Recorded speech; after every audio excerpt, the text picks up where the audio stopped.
When I was a kid, um, pre-elementary to early elementary school, my favorite color was hot pink. I don't know why. It's probably on a shirt that one of my brothers wore, or that my mom had got me at some point, I don't know. But I just decided at that age that hot pink was going to be my favorite color.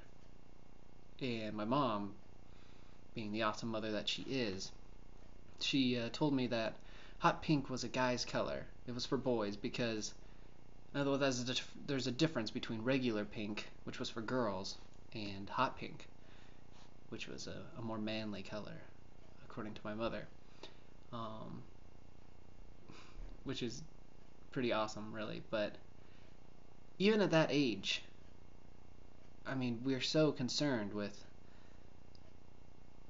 caring what is and is what's right for guys to like and what's wrong. Just because this color is designed to be a girl's color, guys can't like it.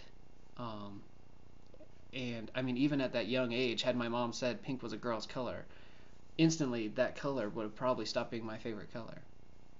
I ended up probably finding out from someone else and chose blue as my favorite color, which is pretty standard, I think. Babies are born, you put them pink for girls, blue for boys. That's just what happens. That's how things are.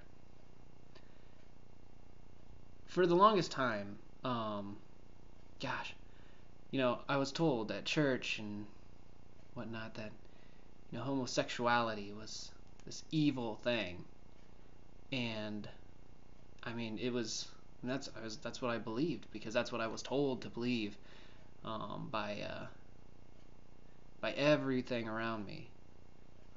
And the church isn't the only one to blame. I mean, think about it. When you're growing up and you're slightly different than others. I mean, I was a slightly different kind of kid.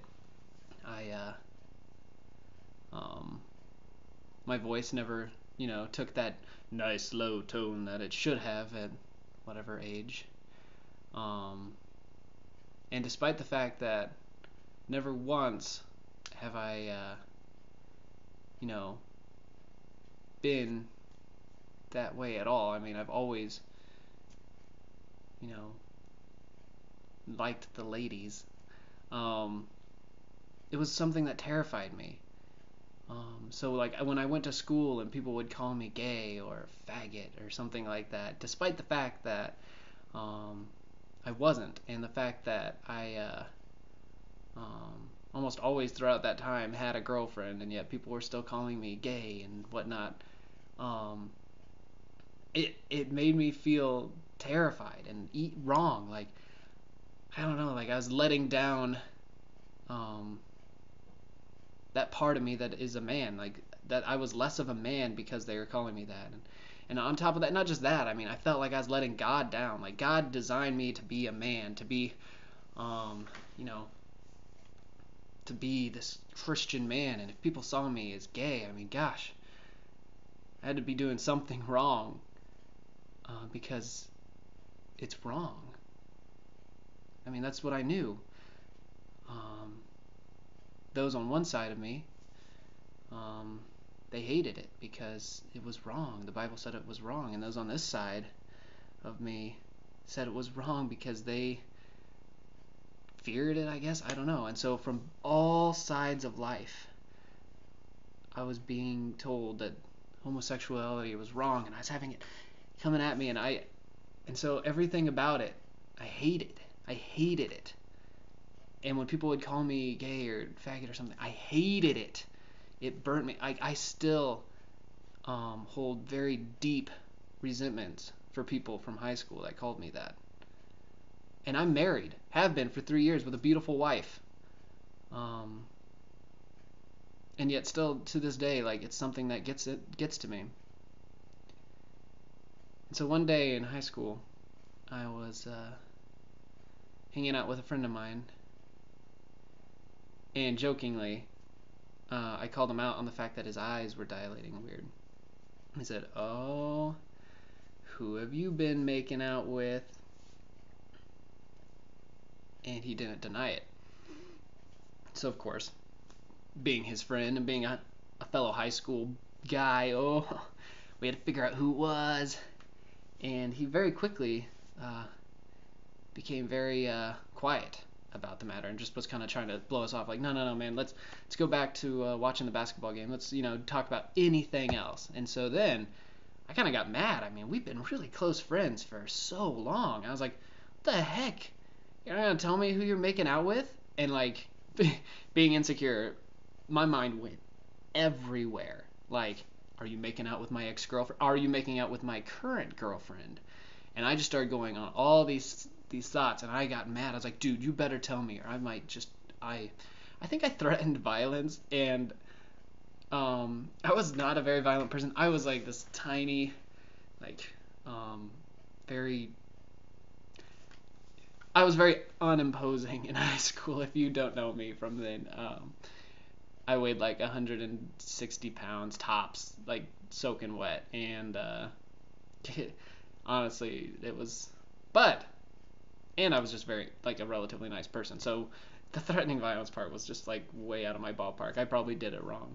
Um, I got really mad, and so I started like getting angry, and we started talking, and he looked just terrified, just like he just everything like he was freaking out, and I didn't know what was going on, and everyone was getting mad, um, and so finally, at the like in the midst of this chaotic anger and just this fight, like he came out and he said, "Look, it was a guy," and he was just there, and everything I had ever learned up to that point in my life told me to hate this guy. Everything that I'd learned up to this was just saying, it's done. Your friendship is over. You can't be friends with this guy because, I mean, it's against everything you believe in.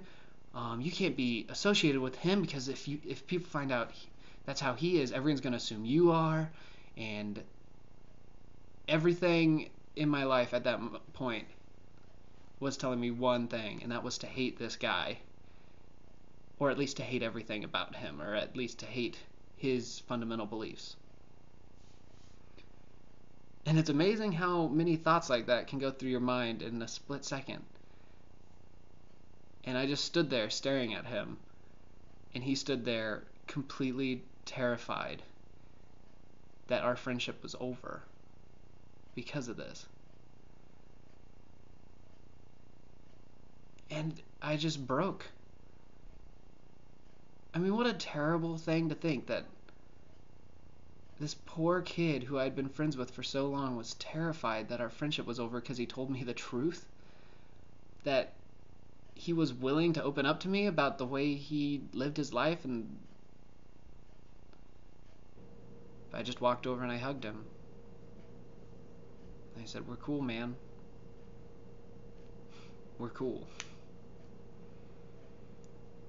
And on that day, my whole thought process of that just changed. Like, up until this point, I think I'd always viewed, gays and homosexuality and something as a